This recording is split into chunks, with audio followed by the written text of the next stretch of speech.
Welcome to Picks with the Professor, the show where a real statistics professor gives you sports betting tips. I am your host, Professor Side. That's my actual job title and last name, which is part of the reason why the mathematical model that I've built to predict various sports outcomes is affectionately known as Sideline. You'll hear more about the model during the course of this episode, set to cover the 6 best college basketball games and one very off-the-wall game scheduled to be played on Thursday, February 23rd, 2023. In case you're new here, check out the webpage on the banner. It's www.pickswiththeprofessor.com/new for some explanations and community rules. See the Google Sheet linked in the show description for Sideline's projection on every single game. Remember, this show covers picks on the best games. For the best picks on all games, sign up on Patreon or Black Book Sports. There are different packages and price ranges based on your wants. Remember, sports are unpredictable, so the discussion on this show projects a typical game. It's that concept of if these teams played 100 times, what's the average margin of victory?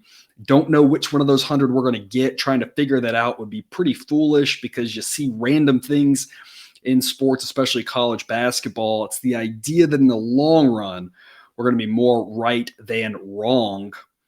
In other words, please understand good and bad variance will occur. So as much as I'd like to say we'll be profitable each and every day, that is an impossible reality for any gambler. Today would be usually the day that Cousin Jared would hop on. He has a sick child, so unfortunately he was at a doctor's appointment with her, unable to make it today. So it's just me carrying you through, but there's a lot of great games here and a lot of great picks. I'm really excited for this set of games.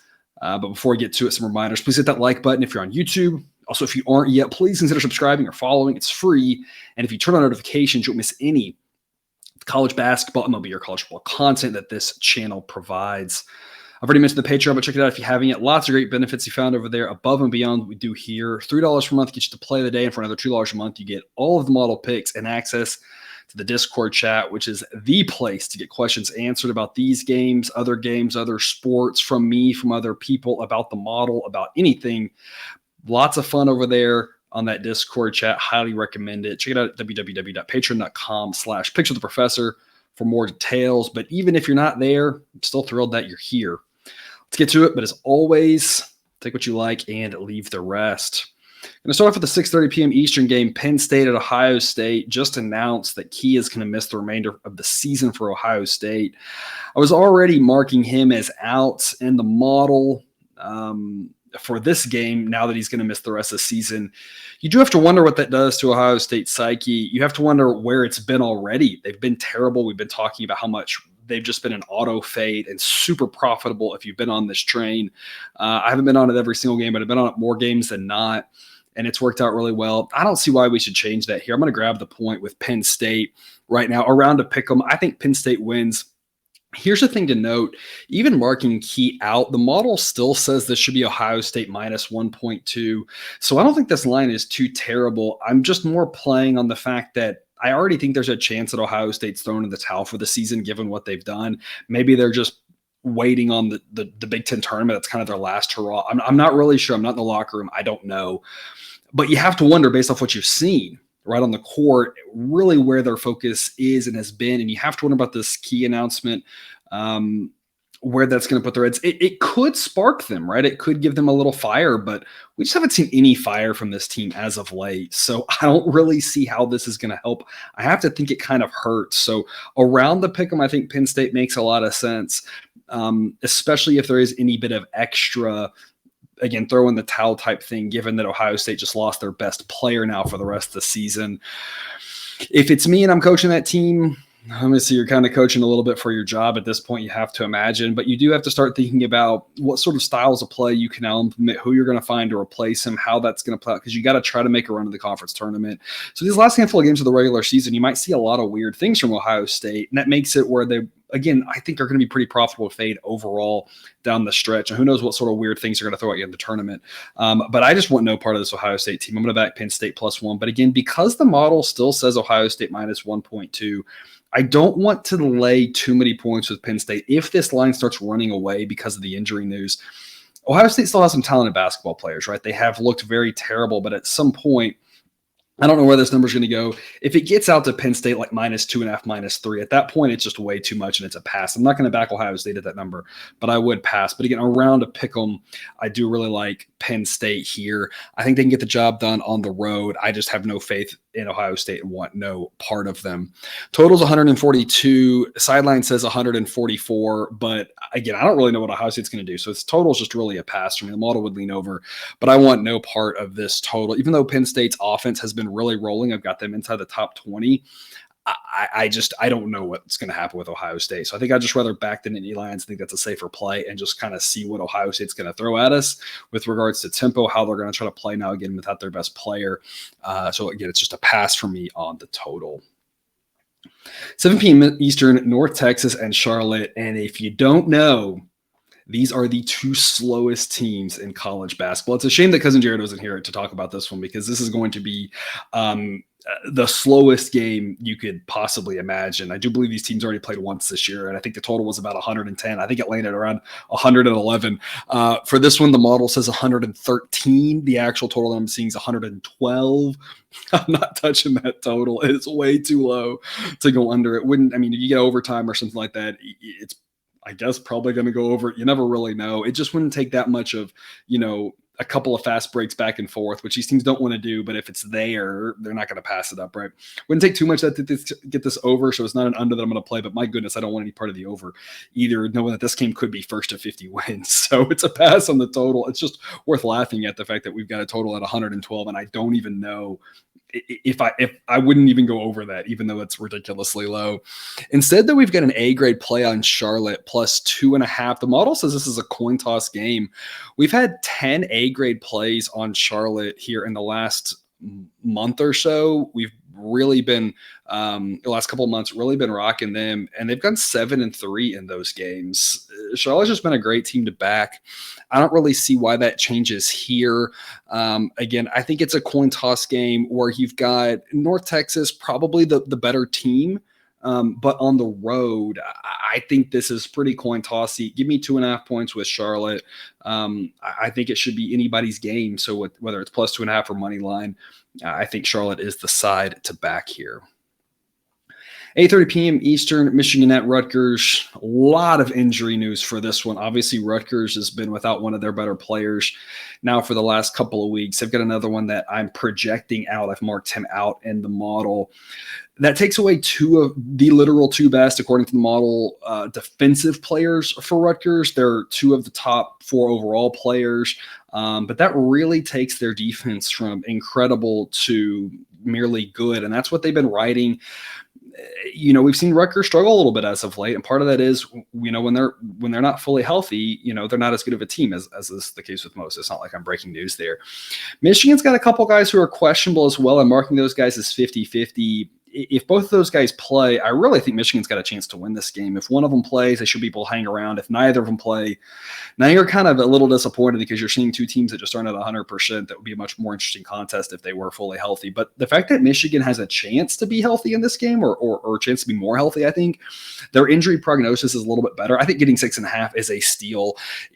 Where I'm marking the players at right now, I've got this at Rutgers minus 3.1. So getting 6.5 is a steal. It's an A grade play according to the model. Now, again, depending on what you hear about the injury situation on these guys, that could affect that. But again, I just think that right now I'm projecting Michigan having a chance to be fully healthy.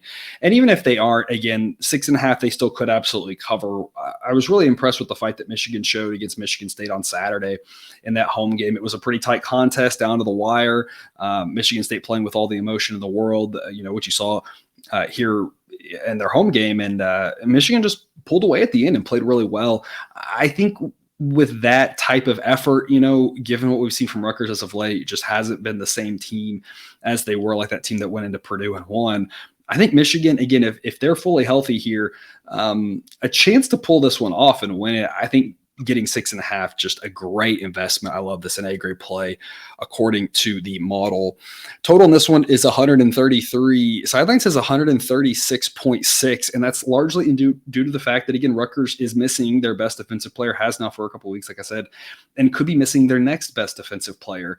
And that, again, the reason this total would stay low is because you would say that Rutgers defense is incredible, but again, not 100% healthy. That defense wouldn't be. So over would be a pretty strong play here. Model likes going over 133.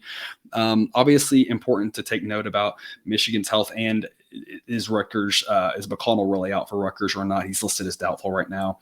So again, a lot of question marks on the injury front here, but I think Rutgers missing some defensively makes 133 too short. I like the over, but I really love Michigan plus 6.5. It's the best play on this game, in my opinion. 9 p.m. Eastern, USC. I'm going to grab the 2.5 points with the road team here. It's another A grade play according to the model, which says this should be a coin toss game. I don't quite understand this line. I know that going to Colorado and Utah is a tough road trip. We'll talk about that later on in the show with UCLA and Utah. It is tough, absolutely. It's a little more tough on the second game than the first game here. The first game, I think, both these road teams are going to be a little bit more fresh. And even giving Colorado 3.5 points for home court, which is more about the altitude and the travel than anything else. I'm assuming it'll be a relatively full crowd, but it's not like Colorado's known for the greatest home crowds in the world. But given the travel and the altitude, I think 3.5 is pretty reasonable to give them for home court. I still think that USC's about 3.5 points better than Colorado. This game should have a little bit of tempo, not a ton, but USC in the top half, Colorado in the top quarter of teams with regards to pace. So there should be plenty of opportunities here for USC to just assert the fact that they're the better team out of these two teams. Colorado, you never quite know exactly what you're going to get. And they do have the better defense, but USC's a really good all-around team and just a lot better offensively than Colorado. So I really think USC, again, getting 2.5 or on the money line, I think makes a lot of sense. I think they got a good chance to win this. It's 50-50 in my opinion. So when you're getting something like plus 120, plus 125 on the money line, it's a good investment. One of those, if we can do that every day, we're not going to win every day, but if we win half the time, we're going to slowly increase that bankroll. I think USC plus 2.5, though, a really good investment in a game that I'm not really sure what happens. I just don't really see how Colorado's favorite. I know it's a really tough place to play here on these Pac-12 road trips, but again, I think it's more tough on the second night than the first. I think USC with fresh legs, the better team. I really like what I've seen from them really trying to establish themselves as the third best team in the Pac-12. I think they'll come away this weekend with that is the clear impression. That's what I have as them coming in. And I think that's where we're going to leave too. And I think getting the win here helps solidify their stronghold on the third best team in the Pac-12. Total 141, models is 140.6. USC's offense just has been really clicking and going over totals though. So if you were to do something, I would go over, but it's probably not really a great investment given there's a whole lot of other things to like on this Thursday evening. 9 p.m. Eastern, Northwestern at Illinois. More injury discussion right here. Obviously, Terrence Shannon is still with a concussion.